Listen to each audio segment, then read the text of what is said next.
И здравейте хора, аз съм Габриел и днес в това видео ще ви покажа как компютъра ви да стане по-бърз. Така, натискате Windows бутона R и пишете Temp. После това всичко го изтривате. Delete и Skip. Аз при малко го изтрих и затова не ми се изтрива. После пак Windows бутона R и пишете процент Enter.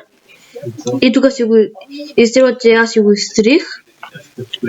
И пишете Prefetch. Давате Enter и това всичко тук изтривате. Това са най-мръсни шибани файлове, които някога сте имали в компютъра. Това много ви пречат. Сега си изправяте кошчето. След това отивате тук и пишете Just. Това ще ви излезе и го натискате на ваше ето тук. И трябва да го смените на тук. Това дава най-добрия перформанс. И така ще дигате много FPS. Така. И натискаме Apply и OK. И после Windows бутона R и пишем must config Enter. И отиваме на Boot. Отиваме на Advanced Options. И тук това го натиснете. Сега ще му типче. И с това ще може да го натиснете. И отивате на най-голямото число, което имате. На мен е 4, ама аз не искам да го изберам, защото има някакви проблеми с компютъра. И един път го направих и ми станаха големи проблеми. И после, като го направили Apply OK, и после пишете Disk Clean Up.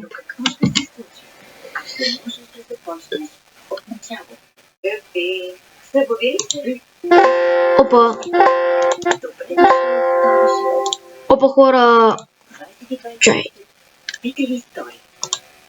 Изчакайте малко хора. Изчакайте малко. Не пишете това, обърка ви Disk с си. Ето това ще ви излезе. Сега тук тези квадратчета трябва всичките отиви са в кутичета и окей. И после ви зарежда. Сега отиваме тук на десктопа на празното поле и натискаме 10 бутон и отиваме на Personalize. И после отиваме на Colors и това Transparency Effects го изключвате, защото това много ви натоварва компа и сваля FPS. Ако това го изключите и ще вдигнете максимално много FPS. И другия начин е отивате в Task Manager, отивате на Startup и тук всичко трябва да ви на Disable или някои програми, които искате да не се стартират като стартирате вашия Windows. Аз за това ще го disable и това. И така са най-добре според мене. След това отиваме тук и пишем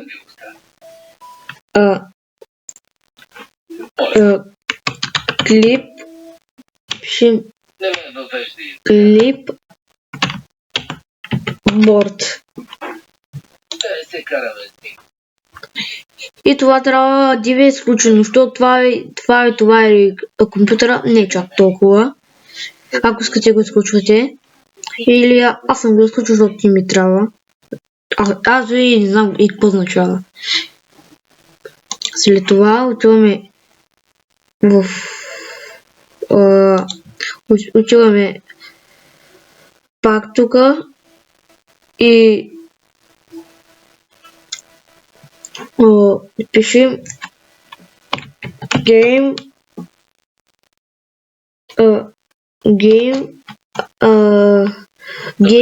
mode settings. Ето.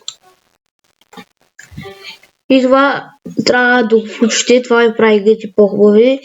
И след това отиваме на Game Bar и това го включвате и това. Защото това не ви трябва и това е товари много компютъра. Не. После отиваме на Captures. Чай, че нещо заби. Чакам те. Добре. Чайте, че ме изкарам. Нещо ми заби. Нещо ми заби.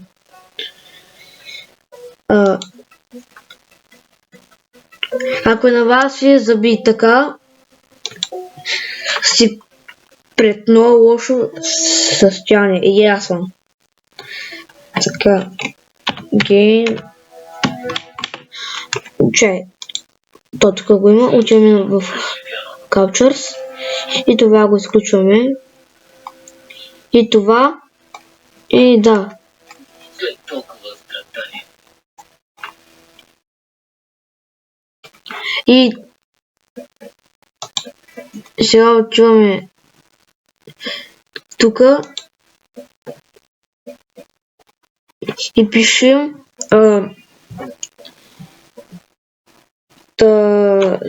и чакайте малко хора. Чакайте, че имам и на работа.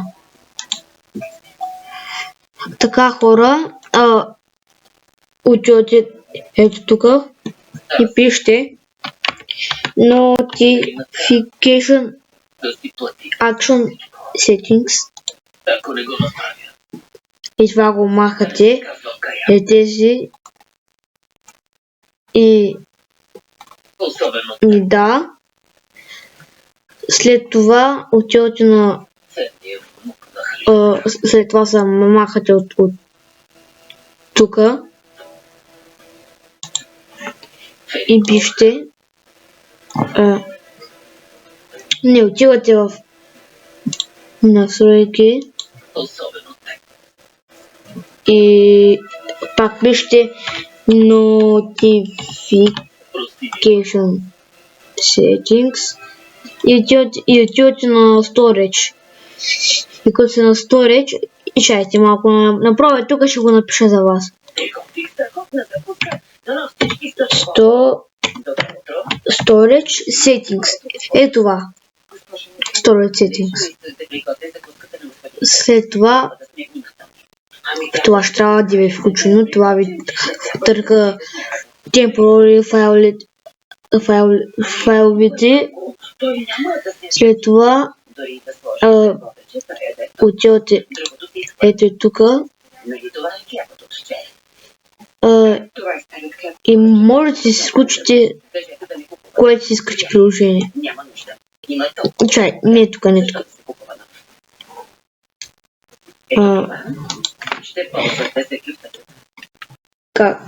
Capture. Сега това беше от мене хора и айде чао.